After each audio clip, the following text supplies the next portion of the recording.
He lay in bed wincing in pain.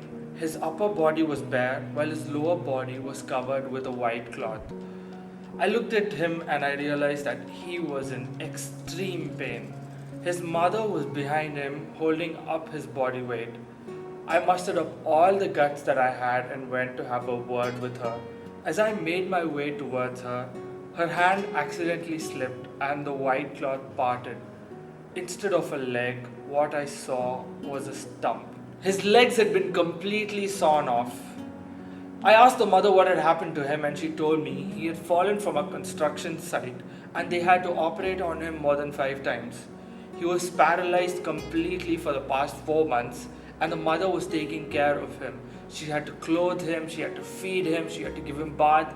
Everything was done by this mother. I was listening to the sad story and looking into the boy's eyes. I looked at his broken half body and I thought to myself, what's the point in saving someone who doesn't even have the hope, who won't even survive? Almost instantly, my conscience pricked me. That boy meant the world to her. I felt extremely ashamed for what I had thought. I saw her and I saw grit in her eyes. She did not need to be reminded not to give up, but I needed to be reminded that there was always hope. Just because I couldn't see it doesn't mean it didn't exist. I walked out of that hospital room with a very valuable lesson. You may not see hope sometimes. You may see utter devastation. You may see distress. You may see panic. You may see no hope at all. But there's always hope. And we need to change our perspectives to see that. We face a lot of difficulties in life. We face physical pain. We go through heartaches. We are bombarded by so many things in this world. It drains us physically and emotionally. The truth is, no situation is difficult.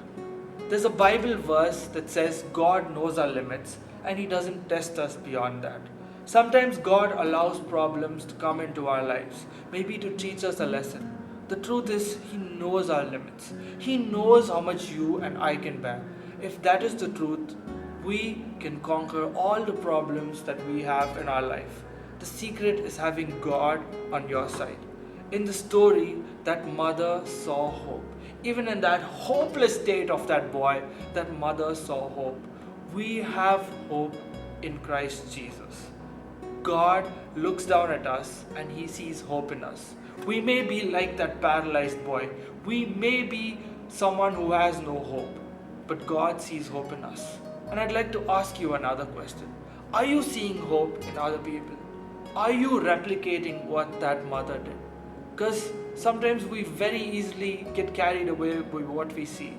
We see people dying. We see a lot of stuff going on around us, and we assume that, God is not there and He's not in control and there's no hope for this world. Are we doing that?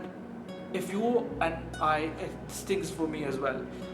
If we face these problems, can we try to instill some hope in the people around us? Think about it. What is up, everybody?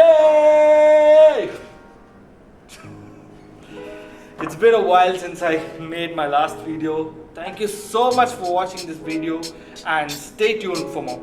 God bless you. Subscribe to the channel. Subscribe to the channel. Like. If you like it, you can like it. And then there's one more thing. Share it to your friends if you found this interesting or if you found it useful. I know, this thing has no wire. I just use it as a prop. Bye.